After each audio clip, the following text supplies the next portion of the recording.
juga tea, yaitu teh. Nah, sekarang lanjut latihan dalam kalimat. Yang pertama, she is singing. Apa itu? She is singing.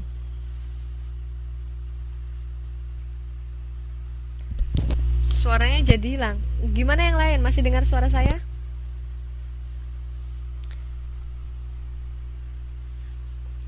Betul, dia perempuan menyanyi. Jadi, bacaan dari she is singing yaitu seperti itu ya.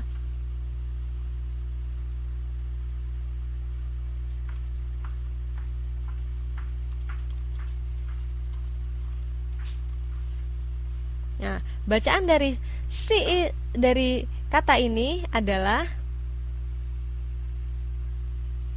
she is singing. Seperti itu. Is-nya itu pakai Z. Singing. Ini singing. I kecil nasal, I kecil nasal ngeh. Singing. My name is Ken. Apa itu artinya? My name is Ken. Nama saya Ken. Nah, coba kalau yang name. Name ini contoh dari diftong yang mana? Nih. Betul sekali. E dan I. A. Kalau I jadi namanya jadi my name, bukan my name, tapi my name. Nah, yang benar adalah E dan I. Name is Ken. Nomor 3. They are good kids.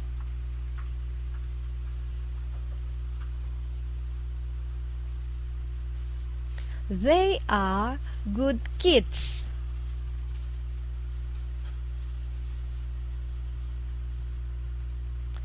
Mereka anak baik. Betul. Nah, kalau yang ini, yang dalam kata pertama, they, itu diftong yang mana lagi? Betul, E dan I. Kemudian yang A panjang.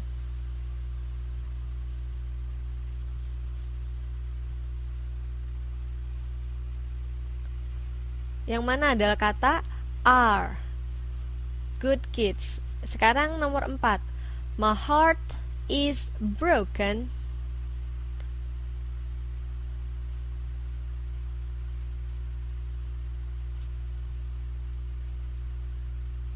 Hatiku hancur. Nah, heart. R-nya boleh dibaca jelas, boleh tidak. My heart is broken. Nah, dalam kata broken, coba dilihat. Yang dipakai yang pertama diftong yang mana? Nih, dilihatin lagi diftongnya. Broken.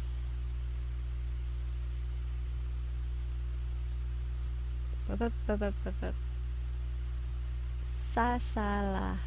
Mana? Coba. Phonetic symbol. Broken. Ayo yang mana? Nih, phonetic symbol chartnya. Ayo. Kalau AU jadinya broken.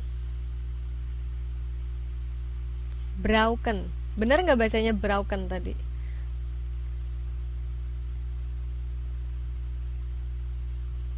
Kalau UE jadinya broken. Jadi yang mana? Ayo.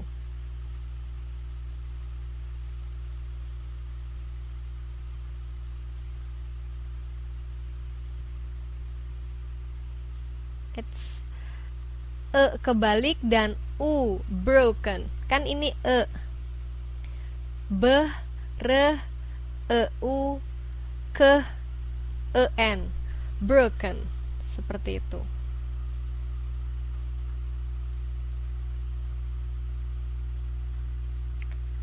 My heart is broken. Yang kelima, I feel free.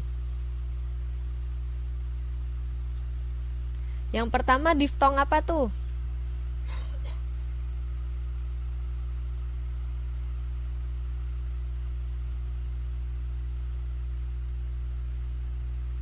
Ya, feel itu vowelnya yang mana? Panjang atau pendek? I feel free. Sama itu dua. I panjang, betul. Siapa yang tahu tulisannya yang sebenarnya seperti apa? Ada yang mau coba?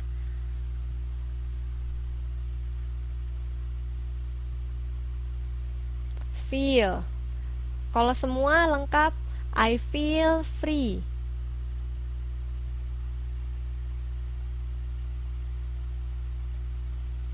Yap, betul sekali. I feel free, seperti itu.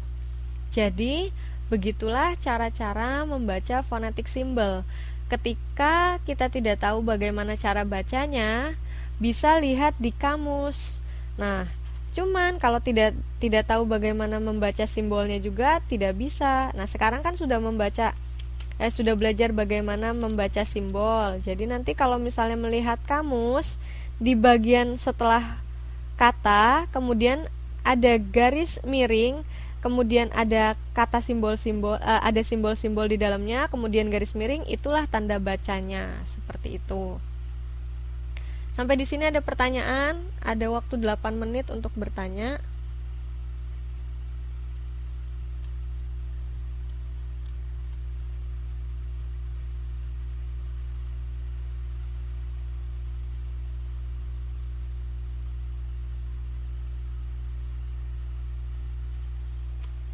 Ada yang mau bertanya?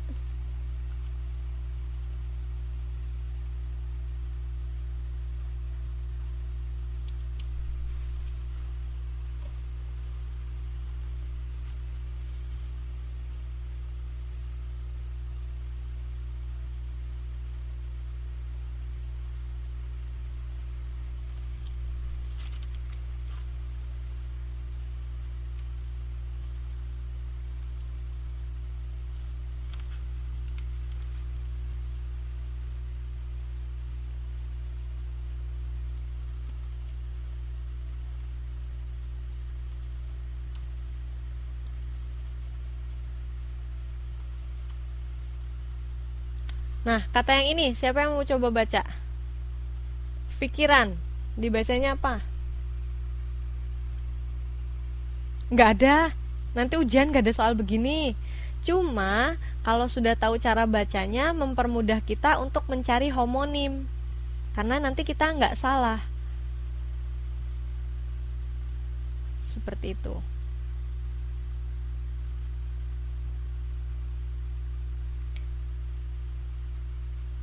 Mind, pikiran.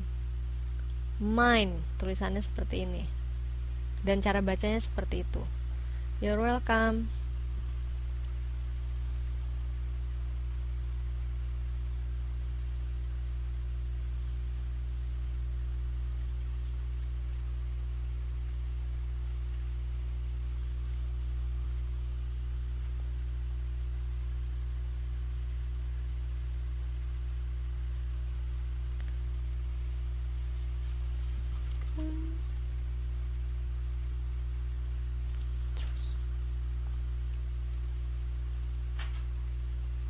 Ayo, ada yang mau tanya-tanya?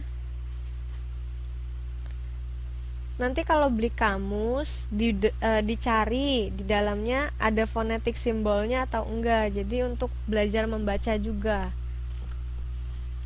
Kalau cuman ada kata dan arti, tidak perlu repot-repot beli kamus yang buku. Lihat saja di Google. Seperti itu, ya.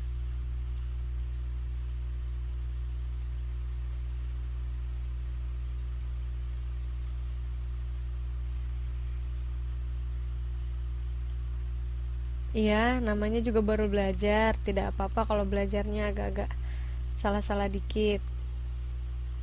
Makanya belajar cara membaca yang benar. Nah, seperti ini.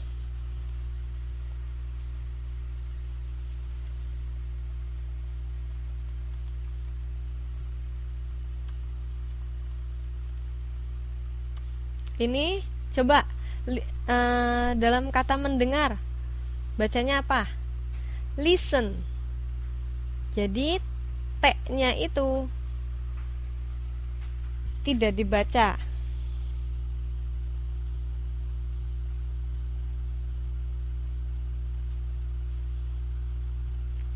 Listen.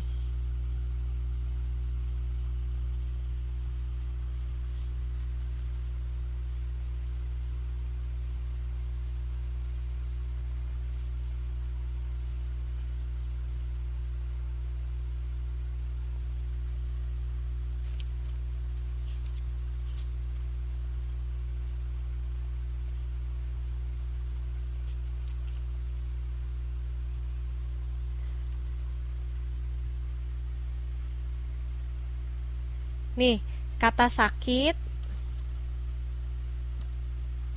dan belut itu fonetiknya bacanya sama. Nah, ini bisa contoh apa? Yang baca sama, arti beda. Ya, homonim. Jadi homonim itu bisa dua hal ya. Bisa artinya sama, bisa bacanya sama tapi tulisannya berbeda. Bisa juga tulisannya sama, bacanya sama, kemudian artinya berbeda. Jadi ini juga termasuk seperti itu. Learn. Kalau yang satu itu learn, yang satu itu lean. Kalau ini dua-duanya il dan il.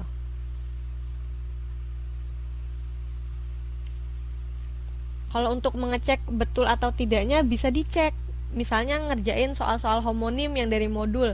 Lihat saja cara bacanya tuh seperti apa, tuh seperti apa. Il seperti apa, il seperti apa. Kalau di situ dalam garis miring dia tulisannya sama, berarti dia homonim. Seperti itu.